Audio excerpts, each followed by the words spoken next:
성서의 시간. 이 시간에 기독교 종합대학 한국성서대학교와 한국성서선교회 성서대학교회에서 보내드립니다. 성서대학교회 반세우 목사님의 설교 말씀으로 함께 하십니다.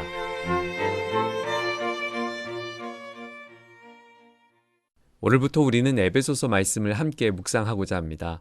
에베소서 1장 1절에서 2절 말씀, 예수 그리스도 안에서 제목의 말씀 함께 나누겠습니다. 에베소서는 사도 바울이 주 60년경인데요. 사도행전 28장에 기록되었던 그 시기였어요. 로마에 가택 연금되었을 때 에베소 교우들에게 썼던 편지였습니다. 같은 시기에 기록됐던 다른 편지들은 소위 옥중서신이라고 불려지는 빌립보서, 골로새서, 빌레몬서 이런 책들이 주변에 함께 있었어요. 에베소서에 아주 중요한 특징이 있는데 가장 먼저 에베소서는 무언가를 정의 내려주는 그런 책이에요. 특별히 예수 그리스도 안에 있는 성도가 누구인지 그 정체성을 너무나 잘 묘사해주고 있습니다. 또 한 가지는 격려의 서신이라고 하는데 이제 그리스도 안에 있는 성도들이 어떻게 살아야 하는가 실천적인 메시지를 격려의 표현으로 편지를 써주고 있어요. 6장으로 기록되어 있는 에베소서는 1장부터 3장까지는 교리적인 신학적인 내용을 담았다면 4장부터 6장까지는 행위와 실천적인 내용으로 구분할 수 있습니다. 또 한 가지 특징은 에베소서에 기도와 찬송이 아주 많이 담겨 있어요. 그래서 어떤 주석가는 이 책 전체가 기도와 찬송으로 이루어졌다 이렇게 표현하기도 했는데 그것은 단순히 에베소 교회에게 교리적 가르침을 넘어서 그 에베소 교회 교우들을 향했던 사도 바울의 기도와 그 하나님을 향한 찬송의 고백이 가득 담겨 있음을 의미합니다. 그래서 이 편지에 아주 즐겨 사용했던 표현 하나가 예수 그리스도 안에서라는 표현이에요. 무려 39번 등장하는데 이것이 바로 에베소서의 핵심이죠. 예수 그리스도 안에서 나는 누구인가? 예수 그리스도 안에서 나는 어떻게 살 것인가? 네, 이 에베소서를 함께 묵상하는 시간 동안 우리가 예수님 안에서 얼마나 복된 사람인지 분명히 알고 또 우리가 예수님 안에서 어떻게 의미 있게 살아가야 할지 함께 꿈꿀 수 있는 시간 되기를 소망합니다.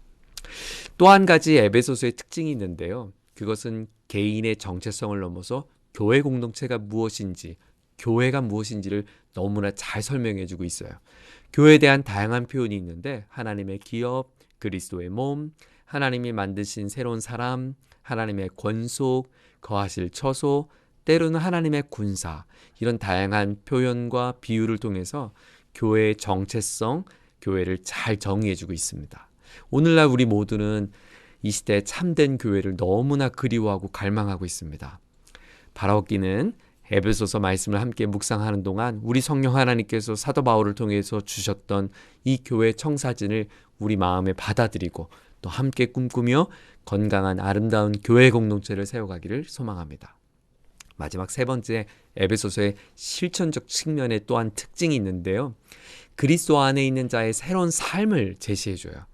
바울은 누구든지 그리스도 안에 있으면 새로운 피조물이다. 고린도후서 5장에 말씀하셨는데 예수님 안에서 새롭게 된 성도들, 예수 그리스도와 연합하여 그분의 성품을 닮아가는 성도들, 이제 옛사람을 버리고 새사람을 입습니다.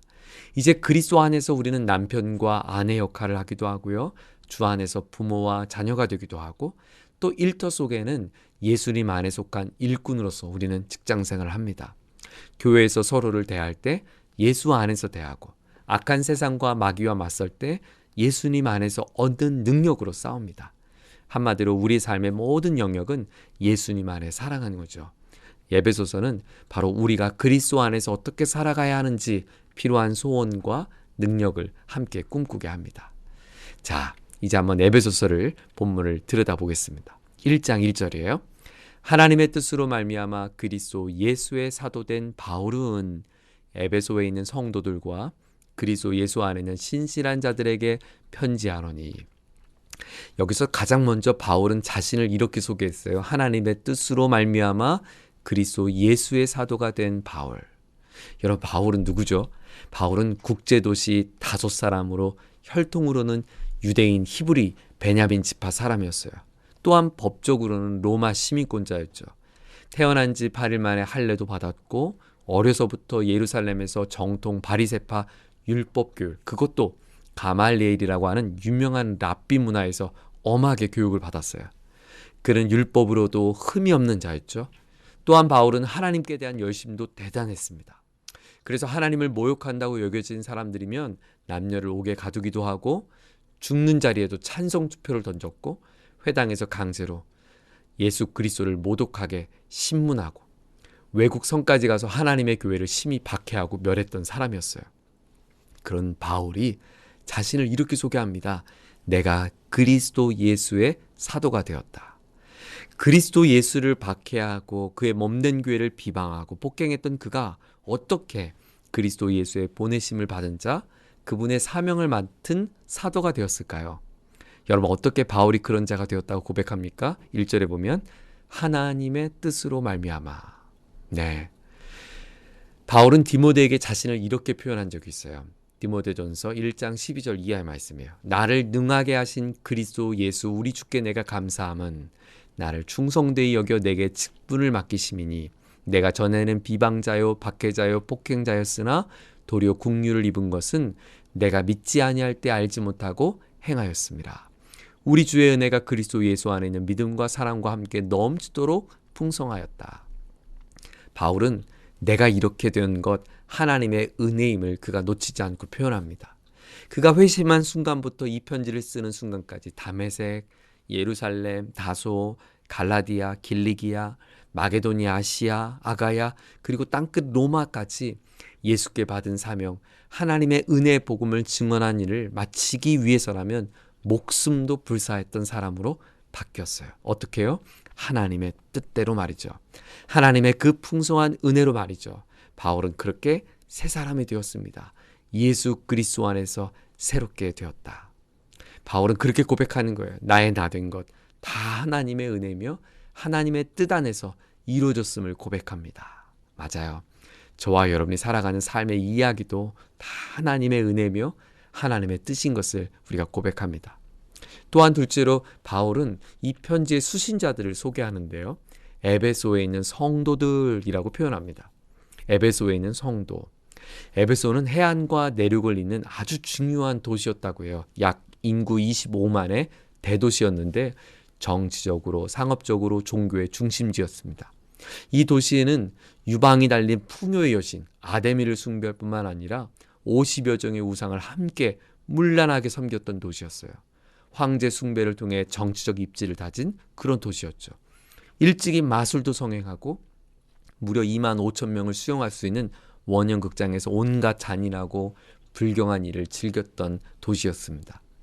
바울은 에베소 사람들이 과거에 허물과 죄로 죽었던 사람들, 세상의 풍조와 공중의 권세 잡은 자를 따르는 사람들, 육체의 욕심을 따라 지내는 사람들이라고 평가했어요.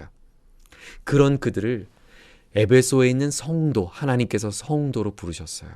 긍휼이 풍성하신 하나님이 그 큰 사랑으로 그들을 사랑하셔서 하나님의 백성, 거룩한 무리, 성도가 되게 하신 거죠. 1절에 바울은 그들을 가리켜서 그리스도 예수 안에 있는 신실한 자들이라고 그는 고백합니다. 신실하다, 충성되다라고 해석할 수도 있는데요. 믿는 자로 해석하기도 합니다. 여기서 성도의 이 충성도를 나타내기보다 그들이 믿음을 둔 대상, 곧 그리스도 예수 안에서 그들이 새롭게 예수를 쫓는 사람들, 그런 성도들, 그런 무리들 이렇게 번역을 했던 거예요. 그렇습니다.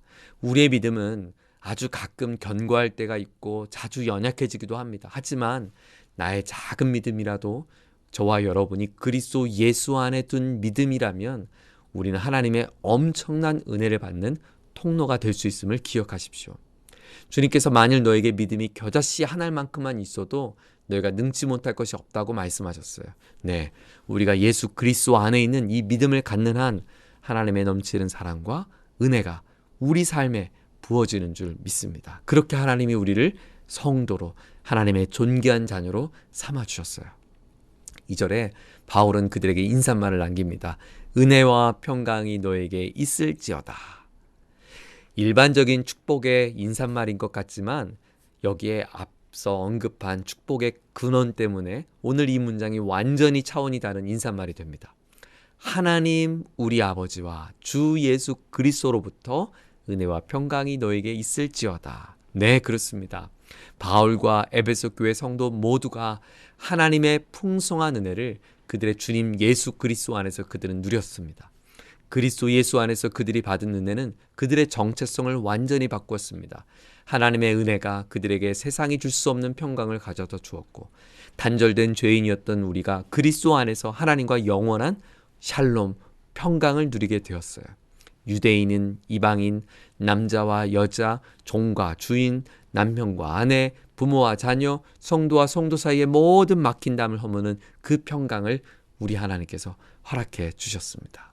하나님 우리 아버지와 주 예수 그리스도로부터 받은 그 은혜와 평강이 바로 저와 여러분에게 주신 하나님의 귀한 선물인 줄 믿습니다. 나를 절망과 죽음 가운데서 건지신 것 하나님의 놀라운 뜻입니다. 그 크신 은혜와 사랑이 나를 새롭게 했습니다. 예수 안에서 다시 한번 나를 해석하며 하나님 주신 은혜와 평강을 붙잡는 우리 모두가 되기를 축복합니다. 하나님 아버지 감사합니다. 오늘 나의 나 된 것이 하나님의 놀라운 뜻이었습니다. 그 하나님의 은혜가 나로 하여금 거룩한 무리 성도로 존귀한 백성의 삶을 살게 하셨습니다. 내게 주어진 하나님의 그 크신 은혜와 그 하나님의 평강이 우리의 가정과 삶의 자리에 가득하며 또 하나님 우리 아버지와 주 예수 그리스도를 바라보며 믿음의 한 주간 승리할 수 있는 우리 모두가 되게 하여 주옵소서. 예수님 존귀하신 이름으로 기도드립니다. 아멘.